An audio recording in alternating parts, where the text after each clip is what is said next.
रजनी का प्यार भरा नमस्कार। और आज आप सबके साथ में शेयर करने वाली हूँ बहुत ही बढ़िया वाले से DIY जो कि होंगे स्टिचिंग रिलेटेड। और ये DIY बनाने का मैं कब से सोच रही थी, इनफैक्ट मुझे जरूरत भी थी इन DIYs की, तो पर मैं टाले जा रही थी, लेकिन फाइनली अभी सोचा नहीं, अब तो इसको बनाना ही है क्योंकि अभी इनकी बहुत ज्यादा जरूरत है।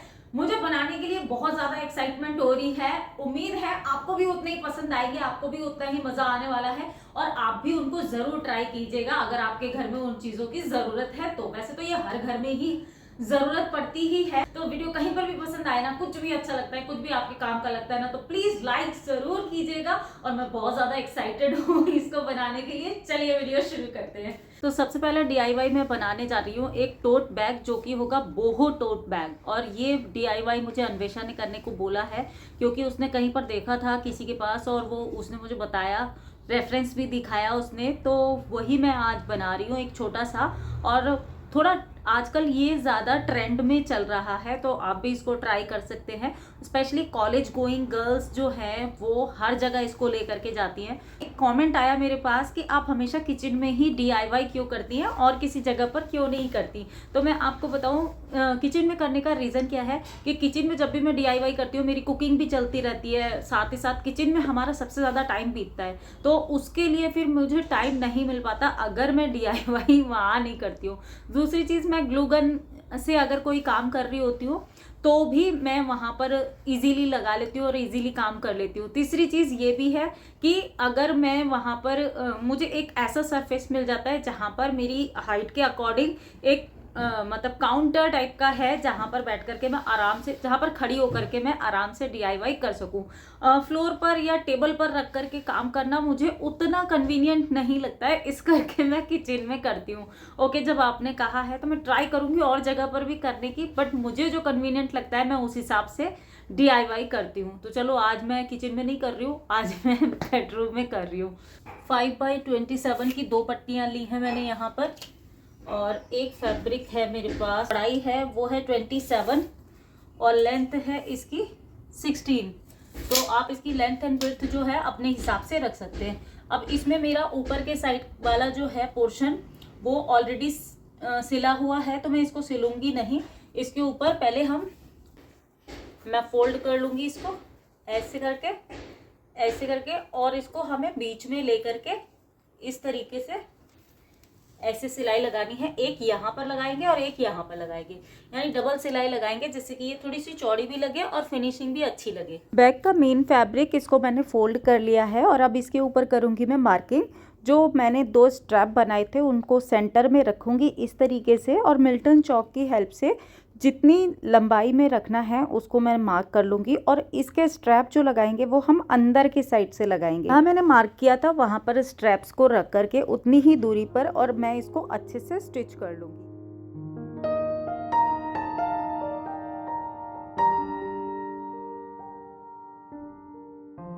अब मैंने ये बैग की ना ये बना दिए हैं, स्ट्रैप लगा दिए हैं दोनों साइड से, तो ऑलमोस्ट हमारा बैग बन करके तैयार है। बस इसको इस तरीके से करेंगे और यहाँ पर 2 सिलाई लगा देंगे तो हमारा बैग बन जाएगा। लेकिन सिलाई लगाने से पहले हम इसको करेंगे डेकोरेट जिससे कि ये बोहो बैग बने। तो इसको अभी रख देते हैं हम एक साइड में और इसके लिए लगाते हैं कुछ सामान। मैक्रमे थ्रेड जो कि कॉटन की है और ये 1 mm की है। इसको ना इस तरीके से हम डबल फोल्ड कर लेंगे और 6 हिस्से कर लेंगे। 2 ये हो गए, 2 ये हो गए और 2 ये हो गए, इस तरीके से 6 हो गए। जितना लंबा हमारा बैग है चौड़ाई में इस तरीके से उतना लंबा हमें ले लेना है, उससे थोड़ा सा एक्स्ट्रा ही लेंगे तो अच्छा रहेगा। और फिर इसको लेकर के बाकी को एक्स्ट्रा को कट कर देंगे और इससे हमें एक चोटी बना लेनी है, जैसे अपनी चोटी गूंथ करते हैं ना हम उस तरीके से। तो इस तरीके की हमें 3 चोटी तैयार कर लेनी है। ये देखिए मैंने इस तरीके से ये 3 बना ली हैं, ये 3 चोटियाँ बना ली हैं एक बराबर की। और अब इन चोटी को तो कर देंगे अलग। ली थी उसी लेस में से मैंने इतनी लंबी लेस कट कर ली है जितना बड़ा हमारे, जितनी चौड़ाई हमारे बैग की है इस तरीके से। तो ये इस तरीके की भी मैंने ना 3 कट किए हैं, वो भी मैंने 3 कट किए थे, ये भी मैंने 3 कट किए थे। तो अभी क्या करेंगे, हमें इसको बैग के ऊपर सिलना है। अब चाहे तो आप सिल सकते हैं, चाहे तो आप ग्लू गन की हेल्प से स्टिक कर सकते हैं।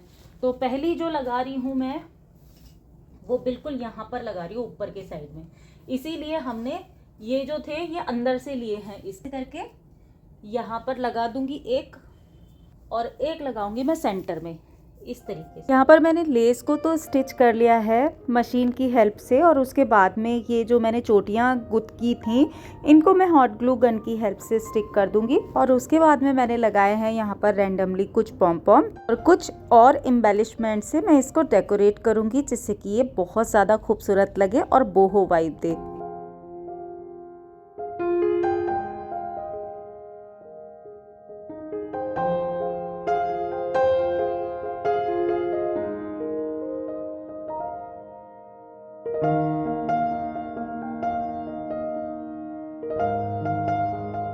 देखिए मेरा टोट बैग ऑलमोस्ट रेडी है, और अब इसको मैं फोल्ड करूंगी और जस्ट मुझे एक सिलाई लगानी है, एक इस तरीके से और एक यहाँ पर।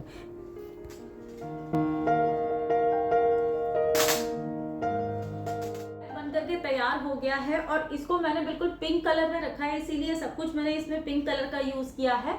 अगर मल्टी कलर यूज करना चाहें तो वो भी कर सकते हैं, लेकिन मुझे ऐसा लगता है कि इसमें पिंक कलर मैंने यूज किया है ना, ये एक ही कलर कोई भी यूज करते हैं वो ज्यादा अच्छा लगेगा। और इसके लिए आप कोई भी जूट का फैब्रिक ले सकते हैं, बर्लैप फैब्रिक ले सकते हैं, और या फिर इस तरीके का फैब्रिक ले सकते हैं। मैंने ये थोड़ा सा ऑफ वाइट लिया है, इसकी वजह से ये और भी ज्यादा खिल करके आ रहा है। तो अगर आप इसको ट्राई करते हैं तो फैब्रिक का स्पेशली ध्यान रखिएगा। ये वाले बैग बहुत ज्यादा ट्रेंड में है आजकल, और इसको मैंने तो इतना छोटा बनाया है अन्वेषा की जरूरत के हिसाब से। आप चाहो तो इसको बड़ा भी बना सकते हो। कैसा लग रहा है मुझे कमेंट बॉक्स में जरूर बताइएगा। चलिए करते हैं एक और DIY। इस DIY को बनाने के लिए मैं बहुत लंबे टाइम से सोच रही थी, लेकिन अब सर्दी ज़्यादा आ गई है तो सोचा अब तो बनाना ही पड़ेगा।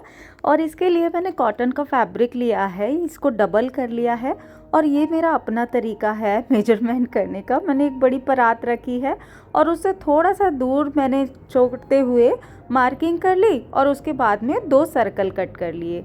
अब ये 2 सर्कल, इनको जो सीधा वाला पोर्शन है इनको अंदर के साइड में रखना है, और उल्टा वाला पोर्शन जो है उसको बाहर के साइड में रखना है। 3.5 इंच की मैंने इस तरीके की लंबी पट्टियाँ कट कर ली हैं कुछ। अब ये पट्टियाँ मेरे पास बहुत ज़्यादा नहीं थी, छोटे छोटे टुकड़े थे, तो मैंने ढेर सारी पट्टियाँ कट की और उनको आपस में जोड़ लिया। अब ये एक लंबी पट्टी बन गई, और अब क्या कर रही हूँ, एक सर्कल के ऊपर इस पट्टी को इस तरीके से राउंड घुमाते हुए मैंने पूरा सिल लिया है। अभी एक तरफ से सिलने के बाद में जो एक्स्ट्रा पट्टी थी ना उसको मैंने कट कर दूंगी यहाँ से, और कट करने के बाद में थोड़ा सा ना एक्स्ट्रा छोड़ते हुए कट किया है मैंने। ऊपर वाले पोर्शन को भी मैं सिल लूँगी दूसरे वाले सर्कल के साथ में इस तरीके से। और बाज़ार में तो देखिए सब कुछ मिल जाता है, लेकिन ये चीज़ें घर पर बना करके कुछ पैसे तो हम बचाते ही हैं, कुछ प्रोडक्टिव दिन भी बिताते हैं, और अपने हाथ की बनाई हुई चीज़ की तो बात ही क्या। तो देखिए मैंने इसको सिल लिया है, और अब सिलने के बाद में मैंने इसके अंदर फाइबर जो थी वो दबा दबा करके ढेर सारी भर दी है। अब ये कॉर्नर भी मैं बिल्कुल बंद कर दूंगी। इस बार विंटर में हाथ में एलर्जी सी हो गई है, जिसकी वजह से हाथ कुछ अच्छा सा नहीं दिख रहा है, इसलिए प्लीज़ आप उसको इग्नोर कीजिएगा। और हाँ, ये देखिए मैंने पिंक कलर के थ्रेड से इसके किनारे किनारे इस तरीके से सिला है कि इसके ऊपर एक डिज़ाइन आ रहा है। छोटी वाली सुई से ही अच्छे से सिल जाएगा। तो देखिए ऊपर की साइड से भी और नीचे के साइड से भी मैंने इसको सिल लिया है। अभी ये कुछ इस तरीके के पैटर्न में आया है, और अभी इसको सेंटर से भी सिलना है जिससे कि ये थोड़ा सा अच्छा लगे। फ़िलहाल हमारा ये एक कुशन जो कि फ्लोर कुशन मैंने बनाया है वो बन करके तो तैयार हो गया, लेकिन इसका अभी फिनिशिंग का काम बाकी है। तो उसके लिए मैं क्या करूँगी, एक लंबी वाली सुई मैंने ली है और उसके अंदर यही सेम पिंक कलर का थ्रेड लगा करके सेंटर में इस तरीके से मैंने निकाली है, और यहाँ पर ना इस तरीके से मैं खींचते हुए धागे को सिलाई कर दूंगी, जिससे कि यहाँ पर एक मतलब मार्क से बन जाएंगे, और थोड़ा सा ये जो कॉटन है, जो फाइबर है, ये भी थोड़ा सा सेट हो जाएगी अपनी जगह पर। तो ऐसे ना मैं 5 जगह पर इस तरीके से इनके टाके लगाऊंगी या स्टिच करूंगी, और मेरा ये फ्लोर कुशन रेडी हो गया है। कुशन या फिर ये गद्दी बन करके तैयार हो गई है, और ये मैंने बनाई है पूजा के लिए, क्योंकि कभी भी पूजा करना होता है या जाप वगैरह करना होता है तो थोड़ा सा टाइम लगता है उसमें, और फिर आजकल ना सर्दी का मौसम है, इसलिए अगर आप डायरेक्ट केवल आसन बिछा करके बैठते हो ना तो आपकी कमर में दर्द होने के चांसेस रहते हैं, और ज़्यादा देर तक अगर आप बैठते हो इस तरीके से तो कमर दर्द होगा ही होगा। तो इसीलिए इस तरीके का कुशन वगैरह अगर आप लेकर के बैठते हैं तो वो ज़्यादा ईजी रहता है। मेरे पास था नहीं, मैंने 3-4 साल पहले बनाया था। अगर आप मेरे पुराने वीडियो देखोगे ना स्टिचिंग वाले तो आपको उस पर देखने के लिए मिलेगा। तो वो मैंने कई साल पहले बनाया था, वो अब खराब हो चुका है। तो इस बार मैंने ये बना लिया है और इसको ऐसे ही डायरेक्ट यूज करते हैं। तो मैंने ना इसको ऑनलाइन पर भी देखा था, तो ये मुझे मिल रहा था 999 के 2 पीस, तो एक 500 रुपए के आसपास का मिल रहा था। तो ये कॉटन तो मेरे पास घर पर ही पड़ी हुई थी, फाइबर और कपड़ा भी, और मैंने बना लिया है। तो ये देखिए 500 रुपए का DIY मैंने घर पर बना लिया जुगाड़ करके। कैसा लग रहा है मुझे बताइएगा। अगर आप कंफर्ट की बात करोगे तो कॉटन का कपड़ा ही बेस्ट है। तो अगर आप यूज के लिए बना रहे हैं तो कॉटन के कपड़े का यूज करें। अगर आप डेकोरेशन के लिए यूज कर रहे हैं फिर तो कोई सिल्क का, ब्रोकेड का, कोई भी ऐसा कपड़ा यूज कर सकते हैं। तो देखिए ये कुछ इस तरीके से लग रहा है। अच्छा बन गया ना, मुझे तो बहुत अच्छा लग रहा है। अब मैं इसी पर बैठ करके बाकी के काम किया करूंगी। नेक्स्ट DIY मैं करने जा रही हूँ इस मैक्रमे थ्रेड से, और इससे हम करेंगे क्रोशिया वर्क, वो भी आप सबके साथ में शेयर करूंगी। क्योंकि देखिए ये वाला 1 mm का है और इससे क्रोशिया वर्क बहुत आसानी से हो जाएगा। मैक्रमे का कोई भी सामान अगर आप मार्केट से लेने के लिए जाते हैं तो वो 500-600 रुपये से कम का नहीं मिलता है। तो मैं आज आप सबके साथ में मैक्रमे को यूज़ करना बता रही हूँ क्रोशिया के द्वारा, और इससे आप बहुत ही खूबसूरत से DIY बना सकते हैं। तो देखिए सबसे पहले मैंने एक लूप बनाया है और लेफ्ट हैंड में मैंने रखा है धागे को लपेट करके, मैक्रमे थ्रेड को लपेट करके, और राइट हैंड से मैं इस तरीके का लूप बना करके, ये ध्यान से देखेंगे तो आपको पता चलेगा, इस तरीके की चेन स्टिच बना लूँगी। ये बहुत ही सिंपल और इजी तरीका है। चेन स्टिच को बना लिया, जितना भी आपको लंबा रखना है अपना DIY उतनी लंबी आपने चेन स्टिच बना लेनी है। और अब देखिए एक फंदा छोड़ करके दूसरे फंदे में हमने इस तरीके से डाला है और इस तरीके से निकालते हुए हमारे 3 फंदे यहाँ पर बन गए हैं। अब 3 फंदे को हमें जोड़ने के लिए एक और फंदा लेंगे हम, इस तरीके से फिंगर में से धागे को निकालते हुए, और 2 फंदे में से निकाल देंगे। ये देखिए 2 फंदे में से निकाल दिया। अब 4 के हमारे पास 2 रह गए और 2 के फंदों का एक फंदा, इस तरीके से हमने कर लिया। अब एक और हम यहाँ पर फंदा बनाएंगे इस तरीके से लेते हुए। अब फिर से एक को छोड़ करके एक में हम इस तरीके से डालेंगे, धागा लेंगे फिंगर वाला। अब ये 4 हो गए, 4 में से इसको 3 करेंगे, 3 के 2 करेंगे और 2 करके फिर 1 कर देंगे। इस तरीके से करते हुए, और अब एक हम देखिए इस तरीके से करते हुए हमने चेन बना ली, और चेन बनाने के बाद में इसको जितना लंबा या चौड़ा रखना है उतना रखते जाएंगे। ये देखिए मैंने इसको ना 10 इंच के करीबन चौड़ा बनाया है। भगवान जी के लिए शॉल बना रही हूँ और ये मैक्रमे का है। आपके लिए आइडिया ये है कि अगर आप इससे टेबल रनर बनाना चाहें तो आप इससे बहुत ही खूबसूरत सा टेबल रनर बना सकते हैं। किस तरीके से? सेम इसी तरीके से आपको क्रोशिया करते हुए जाना है, और जितना, क्योंकि चौड़ाई तो इतनी ही रहेगी, आई थिंक 16 इंच है, मैंने मेजर नहीं किया है। तो 16 इंच जो होती है टेबल रनर की वो मैक्स होती है जो आप लगा सकते हो।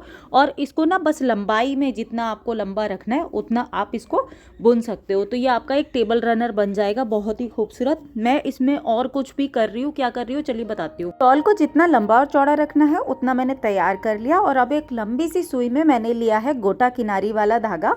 धागा मतलब गोटा किनारी ली है, और इसको एक एक होल के अंदर से निकालते हुए इस तरीके से मैं यहाँ पर पूरे के अंदर में इस तरीके से एक छोड़ेंगे और एक के अंदर डालेंगे, जितने भी होल हैं वो भी कवर हो जाएंगे और एक पैटर्न बन करके तैयार हो जाएगा। मैंने इस तरीके से सारे शॉल में बना लिया है, और पूरा गोल्डन थ्रेड पिंक के साथ में इतना खूबसूरत लग रहा है कि मैं आपको क्या ही बताऊं।